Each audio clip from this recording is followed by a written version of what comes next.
The basic social principle of the objectivist ethics is that just as life is an end to itself, so every living human being is an end in himself, not the means to the ends or the welfare of others, and therefore that a man must live for his own sake, neither sacrificing himself to others nor sacrificing others to himself.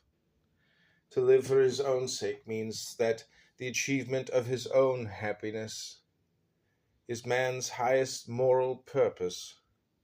In psychological terms, the issue of man's survival does not confront his consciousness as an issue of life or death, but as an issue of happiness or suffering. Happiness is the successful state of life.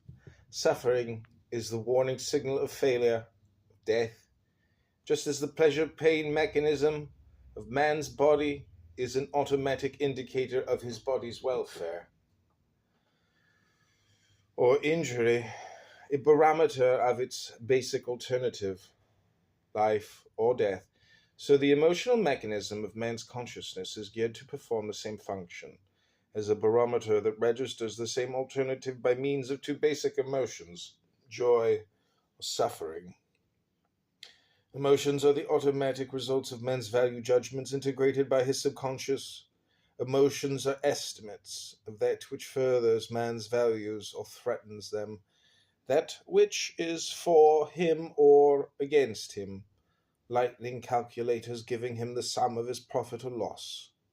But while the standard of value operating the physical pleasure-pain mechanism of man's body is automatic and innate, determined by the nature of his body, the standard of value operating his emotional mechanism is not. Since man has no automatic knowledge, he can have no automatic values. Since he has no innate ideas, he can have no innate value judgments. Man is born with an emotional mechanism, just as he is born with a cognitive mechanism, but at birth both are tabula rasa.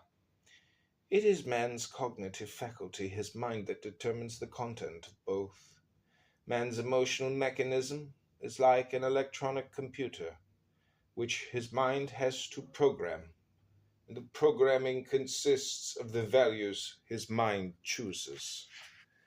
But since the work of man's mind is not automatic, his values, like all his premises, are the product either of his thinking or of his evasions.